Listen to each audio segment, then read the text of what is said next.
Dans les mangas, c'est toujours incroyable de voir de nouvelles transformations. Je pense pas me tromper en disant que le Gear Fifth et l'Ultra Instinct ont retourné internet. Franchement, c'était insane. Mais il arrive que par moment, la transformation soit vraiment nulle. Et ouais, c'est dommage. Il est temps de voir les 6 transformations les plus nulles des mangas animés. Franchement, je pense qu'on est tous d'accord. Cyberpunk Edge Runners, c'était une claque monumentale. Entre les persos, l'histoire, la musique, tout était parfait. Et en attendant une éventuelle saison 2, j'ai une super nouvelle. Le préquel officiel débarque en manga. Il s'appelle Cyberpunk Edge Runners Madness. Et cette fois-ci, on suit Rebecca et son frère avant les événements de l'animé. On découvre comment ils sont devenus des Edge Runners, leur galère des débuts, leur père qui était déjà une légende. Bref, les origines du duo le plus explosif de Night City. Et forcément avec Rebecca, c'est du fun pur. Elle est toujours aussi déjantée, et son frère un peu paumé. Le duo est juste trop bon à suivre. Nerveux, violent, et complètement dans l'esprit du jeu et de l'animé. Le manga sort le 19 novembre chez Panini Manga, en 2 éditions, une édition régulière, disponible partout, et une édition collector exclusive sur panini.fr. Reconnaissable à sa couleur jaune ultra stylée. Et si vous commandez sur panini.fr, il y a des bonus de ouf. Pour l'édition régulière, vous pouvez gagner un exemplaire dédicacé par l'auteur, Bartosz Tibor. Et pour la collector, vous avez une chance qu'elle soit signée par Lila Lacombe, la voix française de Rebecca. C'est pas que tu devais passer, David. Comment ça va, toi? Peu importe l'édition, vous recevrez un ex-libris inédit offert. Bref, Cyberpunk Edge Runners Madness, ça sort le 19 novembre 2025 pour 8,29€, et franchement, c'est absolument génial.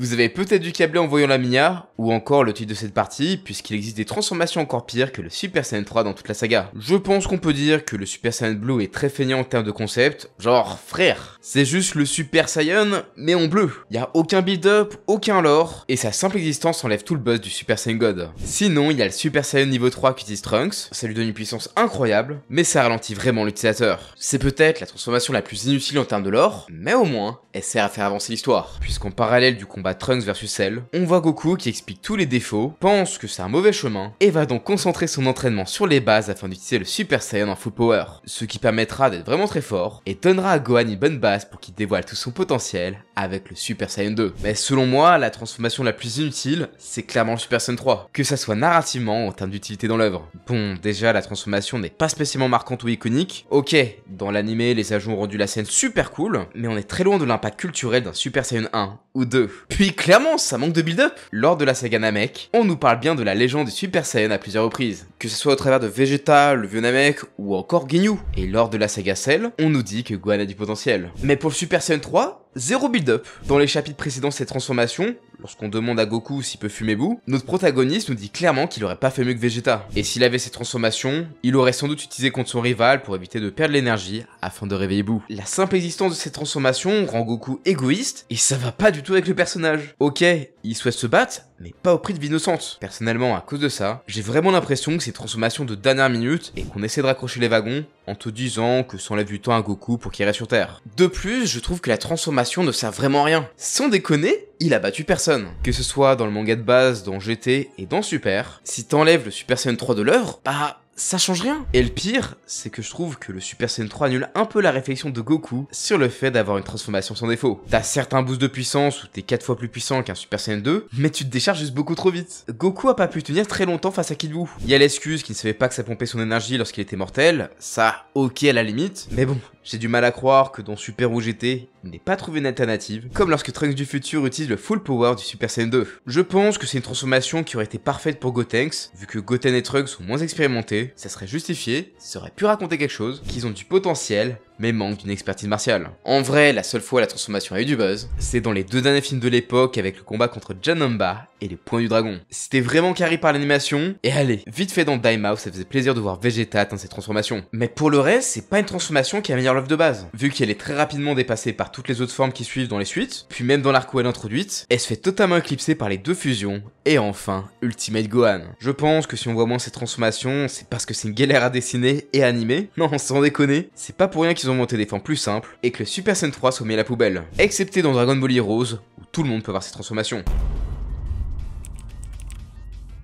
Si pour beaucoup de gens leur animé de 2024 c'était Free Ren ou Solo Leveling, personnellement c'est le remake de Ranma 1/2. Je le regarde avec ma femme et honnêtement c'est trop bien. On y suit l'histoire de Ranma Saotome et Takane Tendo, deux adolescents fiancés malgré eux vu que leurs parents ont arrangé un mariage. Toutefois il y a un souci, c'est que le père de Ranma est un peu débile et a souhaité s'entraider avec son fils dans les sources d'eau chaude maudite. Et si on y plonge, on se transforme en l'être qui s'est noyé dedans. Genma, le daron, il est tombé dans la source du panda noyé, et donc devenu un panda. Et du coup, Ranma a plongé dans celle de la jeune fille noyée. Au contact de l'eau froide, il se transforme donc en panda ou en fille. Évidemment, on est dans un animé d'arts martiaux, avec de la comédie, la romance, donc il y aura plein de moments gênants où la transformation ne sera pas incroyable. D'ailleurs, je vous l'ai jamais dit, mais je suis aussi touché par la malédiction de la jeune fille noyée. Oui, je m'entraîne en Chine. Regardez, je mets un peu d'eau. Oh putain la vache. Et hop, je suis une fille, mais je suis plutôt canon en vrai, non, regardez. Le plus relou, c'est évidemment les mecs. Et autant vous dire que dans l'animé, c'est pas insane, sachant qu'il y a des persos vraiment lourds, hein. Genre, Tatewaki, il est juste fou, et il se fait des films. Tandis que Mikado l'embrasse sans son consentement. Non mais vraiment, les gars qui regardent cette vidéo, ne soyez pas comme ça. En termes de faiblesse, c'est plus sur l'aspect social où c'est compliqué. Physiquement, il n'y a pas de différence entre ces deux formes, même si, théoriquement, il est censé avoir moins de force en tant que femme. Mais il n'y a rien qui aille dans ce sens dans le manga. Dans le premier animé, c'est même l'inverse. Il est même dit que Ranma est plus rapide en fille. Mais dans les faits, la seule faiblesse physique qui le concerne, c'est qu'il a moins d'allonge vu qu'il est plus petit en fille. Et ça peut être embêtant pour certains combats. Après, dans le lore de Ranma 1/2, c'est loin d'être la pire transformation. Contrairement aux autres, c'est pas si handicapant. Genre se transformer en cochon, chat ou encore canard. Voilà. Mais le monde de Ranma est très particulier. J'ai l'impression qu'il y a de l'eau partout. Et des fois, il pleut même un petit peu juste pour troller le héros. Non mais MDR. Par contre, si on devait avoir cette transformation dans notre monde, ça serait compliqué. Dans un monde aussi patriarcal et macho que le nôtre, en te transformant en fille, tu vas découvrir les points négatifs d'être une femme. Genre le harcèlement constant, le fait d'être sexualisé alors même que t'es mineur, comme Ranma, être sous-estimé parce que t'es une fille, et d'autres trucs bien plus sombres qu'heureusement Ranma n'a pas eu à vivre. À la limite, cette transfo, si elle peut aider certains gros machos à comprendre ce que vivent les femmes, c'est déjà ça. Pour revenir à son état de base, il faut toucher de l'eau chaude. Alors, c'est très cool, hein, mais en général, Ranma se prend du thé, donc autant vous dire que c'est très chaud. Perso, je crois que je vais juste prendre une douche, hein, pour reprendre mon apparence normale. Allez, tchuss! Même si l'armure du Berserker ne semble être qu'une protection bien stylée, en vrai de vrai, c'est un peu plus que ça. C'est pas juste du métal, hein. C'est une entité consciente qui s'adapte à l'esprit de son porteur. À la base, elle a un design avec un crâne humain, mais quand c'est Guts qui la porte, le casque prend la forme d'un loup. Et ce n'est pas un hasard, ce loup, c'est la bête des ténèbres, une entité que seul Guts peut voir et qui le pousse constamment à céder à ses pulsions meurtrières. Tout commence à la suite de l'affrontement de Guts contre Slan. Notre héros sort de là dans un état catastrophique, complètement épuisé et couvert de blessures. Et là, bam, au pire moment, une armée d'apôtres débarque pour l'achever, lui et sa bande. Sauf qu'il y a un espoir, Flora dit à son élève que Guts doit enfiler l'armure du Berserker qui appartenait auparavant au Skull Knight. Dès qu'il la met, c'est un autre homme. Que dis-je? Il devient une véritable bête féroce. L'armure booste sa force, sa vitesse, et le rend insensible à la douleur. Genre, vraiment, il pulvérise des apôtres comme si des ratatas niveau 3. Mais faut pas tout mélanger, hein. Ne plus sentir la douleur, ça veut pas dire qu'il n'est pas blessé. Ses blessures ne le font pas souffrir sur l'instant. Ça devient vraiment crade quand l'un de ses membres se brise. L'armure le remet en place à la one again pour qu'il puisse continuer à se battre. Mais il saigne toujours. Cette transformation, ce n'est pas une armure de protection, c'est une arme pour réaliser un carnage. Le problème, c'est que ça a un prix. À chaque utilisation, Guts grille une partie de son corps. Après son premier combat avec, on le voit direct, il a pris un coup de vieux. Ouais, il s'est visiblement pris un syndrome de Marie-Antoinette comme Kaneki, puisqu'il a quelques cheveux blancs qui l'ont poussé. L'armure bouffe sa vigueur, et plus il s'en sert, plus elle affaiblit. Et il perd même ses sens, hein. Il n'a presque plus de goût, sa vue se floute, son corps se fragilise, et à force, il a du mal à donner des coups avec son épée, elle lui échappe même des mains. Et comme c'était pas assez tragique, il y a la bête des ténèbres qui vient rajouter une couche. Quand Guts pète un câble, la bête reprend le dessus, et l'armure se nourrit de la rage de Guts. À ce moment-là, il perd totalement le contrôle, voit tout le monde comme des ennemis, même ses alliés, et il pourrait littéralement tuer ses propres compagnons dommage collatéral. La seule qui arrive à le calmer, c'est Shriek, la petite sorcière qui accompagne Guts. Mais plus Guts s'enfonce dans cette spirale, plus il devient difficile à sauver pour Shriek. Actuellement, elle ne peut plus le contrôler. C'est là toute la tragédie du perso. Il sait que l'armure le détruit, mais il n'a pas le choix. Les adversaires qu'il affronte deviennent toujours plus monstrueux, donc il doit s'en servir pour survivre, sauf qu'à chaque combat, il s'abîme un peu plus et s'enchaîne encore à cette malédiction. Contrairement à d'autres mangas, comme dans Naruto ou Bleach, où les héros ont eu aussi un côté obscur, genre c'est une autre entité qui peut les posséder, genre c'est dangereux tu vois, à un moment ils arrivent quand même à vaincre tout ça. Mais je pense pas que Guts va pouvoir dompter la bête ou trouver une alternative. Elle est toujours présente, et elle est toujours une menace. C'est un cercle vicieux, plus il utilise l'armure, plus il s'affaiblit, et plus il s'affaiblit, plus il doit dépendre d'elle. Et j'aimerais pas être là lorsqu'il la reportera. Au départ, Tetsuo est juste un ado un peu en galère, pote avec Kaneda, le protagoniste d'Akira, mais après un incident avec un gosse au pouvoir psychique, l'armée le chope et décide d'éveiller son potentiel. Et là, c'est la naissance d'un monstre. Télékinésie, téléportation, régénération, lecture dans les pensées, champ de force. Bref, il a plein de pouvoirs différents, et même si t'arrives à le démembrer, il peut se faire un bras en mécanique avec des morceaux de métal, et est même capable d'exploser la lune façon Kuro-sensei. Mais il a des grosses contreparties à ses pouvoirs. Déjà, il a des grosses migraines très douloureuses, des hallucinations, et quand il perd le contrôle, il commet un massacre. J'en avais déjà parlé dans cette vidéo, mais cette fois-ci, je vais me concentrer sur sa transformation finale. Afin de gagner plus de puissance pour affronter Akira et libérer tout son potentiel, il décide d'arrêter de prendre les pilules qui contiennent ses pouvoirs et soulage ses maux de tête. Et si au début il semble apaisé, il va en réalité beaucoup souffrir. Dans le manga, on voit même qu'il commence à se transformer, mais il réussit toutefois à redevenir comme avant. Que ça soit dans l'œuvre originale ou encore dans le film d'animation, au bout d'un moment, il n'arrivera plus à se contenir et son pouvoir évolue trop vite pour son corps encore humain. Son bras devient incontrôlable, il se met à devenir énorme et absorber des bouts de métal pour en faire un amalgame de chair absolument horrible. Vraiment, cette scène de transformation, c'est du body horror qui n'aurait rien envié à un film de David Cronenberg. Je pense qu'il a choqué pas mal de gens à l'époque. Entre son visage déformé par la douleur et ses cris de souffrance, on comprend facilement que cette transformation est ultra douloureuse. En plus, quand il absorbe quelqu'un, Tetsuo ressent la souffrance de cette dernière. De quoi encore ajouter à sa douleur qui sont déjà atroces. D'autant plus que le bouille, il a quand même absorbé sa petite amie. Ouais, c'est chaud. Après, on peut remarquer qu'il prend la forme d'une sorte de bébé géant. Il y a pas mal d'interprétations à ces transformations, comme quoi ça représente le potentiel, comme dit Rémi Lopez dans le choc d'Akira, mais je vais vous donner mon interprétation. La transformation bébé est un procédé assez répandu pour faire en sorte que le boss final du manga finisse avec une forme aussi laide que pathétique. On le rappelle, hein, mais Tetsuo, c'est un gars qui, une fois qu'il a obtenu ses pouvoirs, s'est comporté comme un tyran doublé d'un immense connard. Cette transformation est une forme de punition pour lui, en le faisant souffrir physiquement et en lui donnant une forme d'un nourrisson, la forme de vie la plus vulnérable et dépendante, représentant tout son mal-être, notamment le fait d'être aimé. Et même s'il devient un bébé cosmique, je trouve que c'est la pire fin pour un vilain orgueilleux.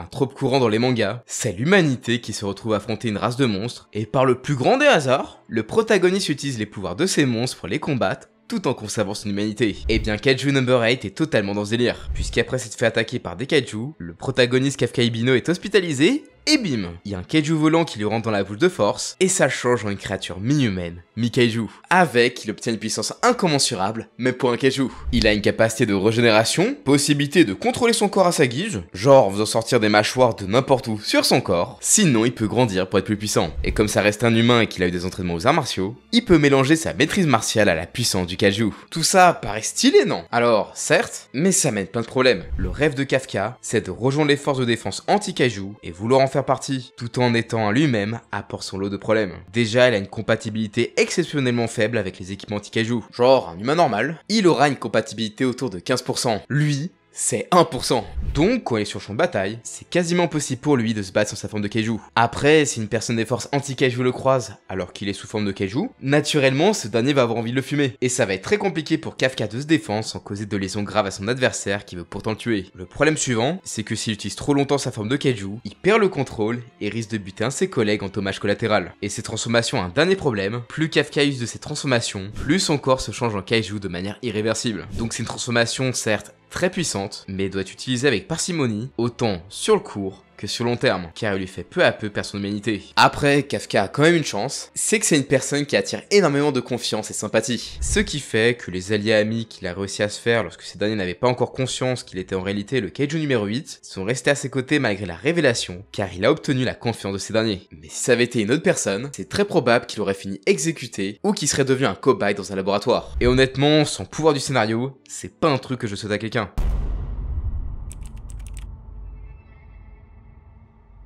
Dans Cyberpunk 2077, il y a un certain type d'ennemis redoutables, les cyberpsychos. Des personnes qui ont eu tellement d'implants cybernétiques qu'ils en ont perdu leur humanité et sont devenus tarés au point de buter tout ce qui se rapproche d'eux. On en croise pas mal et ils sont tous hyper violents. Le seul personnage immunisé à ce phénomène, c'est le protagoniste du jeu, V, grâce à la conscience de Johnny Silverhand implantée en lui. C'est pas moi qui le dis, c'est le créateur de cet univers. Mais il y a quelqu'un qui a succombé à la cyberpsychose, c'est le protagoniste de Cyberpunk Edge Runners, David Martinez. Et si vous n'avez pas encore vu cet animé, foncez, car vraiment c'est une masterclass et je vais spoil comme un gros sagouin. Lui au début, il a une sacrée vie de merde. Il est pauvre, il a eu un accident avec sa mère, et comme ils sont broke, on les sauve pas. Sa mère meurt, et David finit seul et criblé de dettes. Toutefois, il décide d'enlever un Sandevistan, un équipement lui offrant en quelque sorte la possibilité de voir le temps de façon ralentie et de bouger super rapidement. Ouais, c'est The War le truc. Et c'est tellement stylé que j'ai décidé d'en faire mon build dans le jeu. Mais ce que David ne sait pas à ce moment-là, c'est qu'il vient de mettre le doigt dans un engrenage qui finira par le dévorer. De base, il est censé utiliser le Sandevistan que 2 fois par jour maximum. Sinon, il pourrait avoir des conséquences assez graves. Sauf que bon, il en abusera pour faire des vols, ce qui l'amènera à rejoindre un groupe de mercenaires. Au début, ça se passait pas hyper bien, mais c'est devenu une sorte de nouvelle famille avec qui il était heureux. Toutefois, on est dans Cyberpunk, donc y a pas de fin heureuse. Une partie de ses amis vont mourir, et David sera traumatisé par la mort de Maine, son mentor. Après ça, David sera le boss de son équipe, et décide de devenir plus fort, peu importe le prix. Et en suivant l'exemple de Maine, son mentor, il va totalement se transformer pour avoir plein de chrome et de cyberware. Alors, vous allez me dire que je triche un peu, que c'est pas une vraie transformation comme dans les animés, ou en général c'est une sorte de power-up, mais dans la vraie vie, les transformations ça prend un peu plus de temps. Et puis bon, de toute façon il a vraiment changé physiquement. David s'est implanté masse d'améliorations cybernétiques, au point qu'il passe d'un mec moins musclé que moi à un gabarit digne d'un personnage de Baki. Et en apparence, sa vie, elle semble trop cool. Il a son appart trop stylé qui coûte le PIB de certains pays, et sa copine cyborg sexy qu'il aime. On pourrait presque l'envier, non? Ouais. Eh ben non, pas du tout. Cette vie de rêve au premier abord cache en réalité de sacrés vices, et David est en réalité brisé. Il commence à sombrer dans la cyberpsychose. Et pour vous expliquer sa chute, il faut que je parle de comment fonctionne la cyberpsychose. D'après le créateur du jeu, il y a une stat secrète qu'on appelle l'humanité. Plus on en a et que notre vie est saine, plus on peut avoir des implants sans tomber dans la cyberpsychose. David avait une stat très élevée au début, vu qu'il était bien entouré, mais après la mort d'une partie de ses amis, c'est vraiment parti en couille. Et même si notre protagoniste est plus tolérant que la moyenne, il n'a pas pu tenir sur le long terme avec autant d'implants. David est donc constamment obligé de s'injecter des neurostabilisateurs pour ne pas sombrer dans la cyberpsychose. Mais bon, ce produit, c'est pas un remède, hein. Ça se contente de ralentir et de repousser la dégradation mentale. Plus il en prend, moins elles sont efficaces. Il est toujours obligé d'augmenter la dose et diminuer le délai entre ces dernières. Là, déjà, ça sent vraiment la merde, mais il a atteint un point de non-retour lorsqu'il a enfilé le prototype de cybersquelette d'Arasaka. Un exosquelette aussi puissant et résistant qu'imposant, David peut se déplacer hyper vite, il a des super aimants pour désarmer ses ennemis, il peut même utiliser leurs armes contre eux, il fait voler des voitures quand une boule de bowling fait voler des quilles, et en plus, il peut combiner son Sandevistan pour être imprenable par les ennemis. Mais évidemment, un équipement aussi démentiel atteint profondément sa psyché déjà fragilisée. Genre les neurostabilisateurs, il est obligé de s'en injecter toutes les 2 minutes par paquet 12. Et forcément, au bout d'un moment, il finit par tomber en rade et sombrer dans la cyberpsychose. Même s'il retrouve la lucidité grâce au pouvoir de l'amour de Lucy, à ce moment-là, on sait que ça peut pas bien se finir. Malheureusement, tous ces équipements ne lui permettent pas de gagner contre Adam Smasher, et il finit par canner contre ce dernier. La transformation physique de David est à l'image de son évolution mentale. Le pauvre est devenu fou, et il n'a même pas pu vaincre le grand méchant. Comme quoi, ça valait vraiment pas le coup. J'espère en tout cas que cette vidéo vous aura plu. À votre avis, quelle est la pire transformation? Personnellement, je dirais celle de Tetsuo, franchement, c'est dégueulasse. Allez, abonnez-vous, je vous dis à la prochaine, ciao!